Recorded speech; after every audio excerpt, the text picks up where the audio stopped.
સવાર સવારના જેકિંગ કરી અને સાબુની અનબોક્સિંગ અને મારે આજે ભાજી કાંઈ હતી નહીં, ધાણા મરચા Oh સિવાય. my god. એટલે પછી તો કાંઈ નહીં, મેં ઘઉંના લોટમાંથી ભાજી બનાવવાનું વિચારી લીધું. એક નાની ડુંગળી કટ કરી અને તડકો મારી દીધો અને ઘઉંના લોટમાંથી સેવ બનાવવાની હતી મારે. આ વેલણો મને વચ્ચે આડો આવતો હતો એટલે એને મૂકી દીધો સાઈડમાં અને મારા હાથથી જ એકદમ પતલી પતલી સેવ બનાવી લીધી.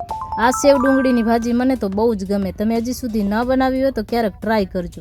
પછી સેવને એડ કરી દીધી ભાજીમાં અને એને 15 મિનિટ સુધી પકાવી લીધી. આપણે બેસન સેવની ભાજી બનાવી એના કરતાં આ ભાજી મને વધારે ટેસ્ટી લાગે. ઉપરથી સાકર, ગરમ મસાલો અને ધાણા એડ કરી દીધા તો મારી સેવ ડુંગળીની ભાજી એકદમ રેડી છે. આજે મારે આમરસ પણ બનાવવાનું હતો એટલે હું બેસી ગઈ આંબા કટ કરવા અને જેકી પણ મારી પાછળ જ પ્લેટ લઈને આવી ગયો સાલડા ચાટવા.